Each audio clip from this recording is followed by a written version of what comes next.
విజయవాడ ఇంద్రకీలాద్రిపై శ్రీ దుర్గా మల్లేశ్వర స్వామి వార్ల దేవస్థానంలో దసరా శరన్నవరాత్రి ఉత్సవాలు ఘనంగా జరుగుతున్నాయి. ఉత్సవాల్లో భాగంగా 5వ రోజైన నేడు ఆశ్వీజ శుద్ధ పంచమి సందర్భంగా అమ్మవారు మహాచండీదేవి అలంకారంలో భక్తులకు దర్శనమిస్తున్నారు.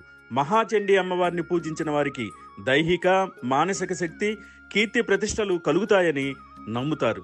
అమ్మవారు సింహ భుజాలపై భీషణంగా కూర్చుని 8 చేతుల్లో వివిధ ఆయుధాలను ధరించి రాక్షస సంహారం చేసి లోక కళ్యాణం చేసిన రూపమే శ్రీ మహాచండి.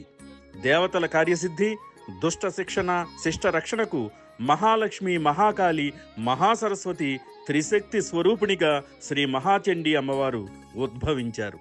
శ్రీ చండీ అమ్మవారిలో అనేక మంది దేవతలు కొలువై ఉంటారని, శ్రీ మహాచండీ అనుగ్రహంతో విద్య, కీర్తి, సంపదలు లభించి శత్రువులు మిత్రులుగా మారడంతో పాటు ఏ కోరికలతో ప్రార్థిస్తామో అవన్నీ సత్వరమే లభిస్తాయనేది భక్తుల ప్రగాఢ విశ్వాసం. ఈరోజు అమ్మవారికి పులగాన్ని నైవేద్యంగా సమర్పించి భక్తులకు అందజేస్తారు.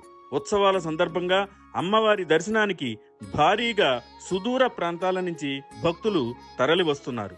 భక్తులకు ఎలాంటి అసౌకర్యం కలగకుండా ఆలయ సిబ్బంది అన్ని ఏర్పాట్లను చేశారు.